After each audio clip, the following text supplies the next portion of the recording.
pong pansit. Ipilito ko muna po ito. Ipilito ko muna yung pansahog ko.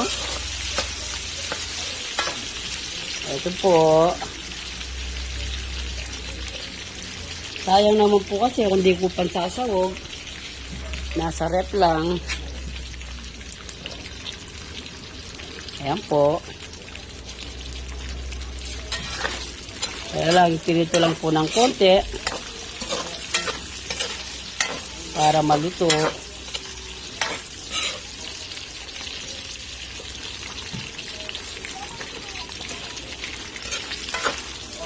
Ganyan lang po.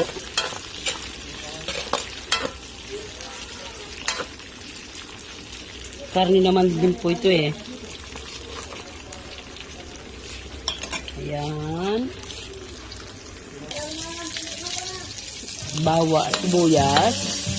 Bawang. Ito, bawang. Tapos, yalo ko to. Ilagyan ko ng toyo. Ayan. Haluin lang po natin. Kabango. Ilagay po natin yung opo. Ito po, nakikita mong marami. Pag naluto na po ito, konti na lang po siya. Ayan. Ganyan lang po. Paghalo. Ang ganda ng kulay.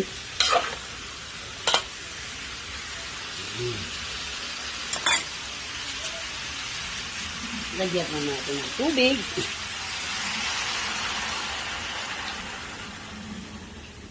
Yan lang po.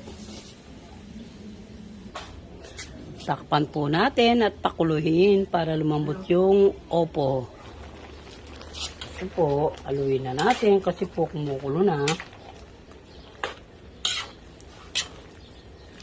Sarap. Sarap ng amoy. Kailangan po maluto ng konti pang bahagya pa yung opo. Ayan po.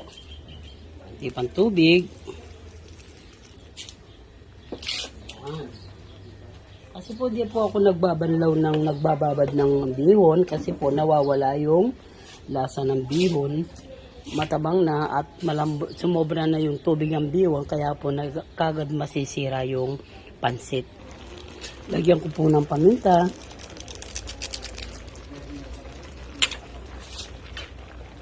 Yan, luto malambot na po yung yung opo.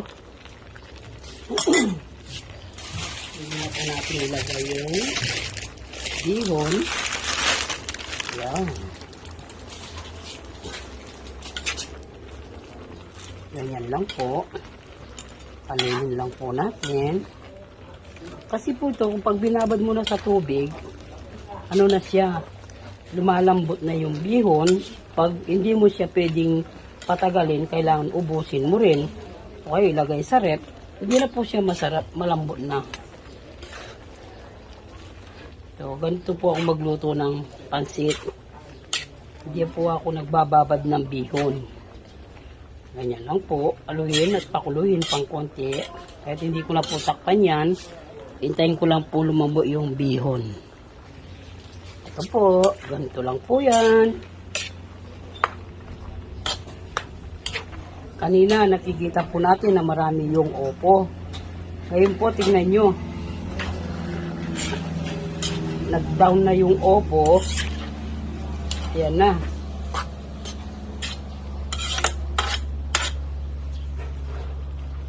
Ganyan na po siya. Ayan po. Masarap po ng pansit.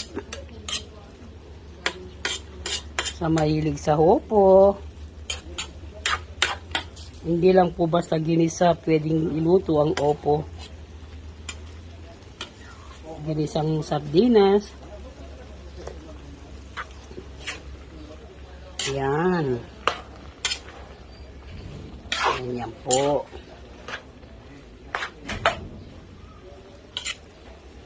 Kalambutin po ng konti kasi may tubig pa. Po. Lagyan ko po ng pampalasang magic sarap. Ayan po.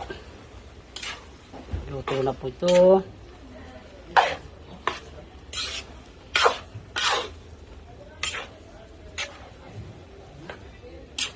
Luto na po yung pansit natin.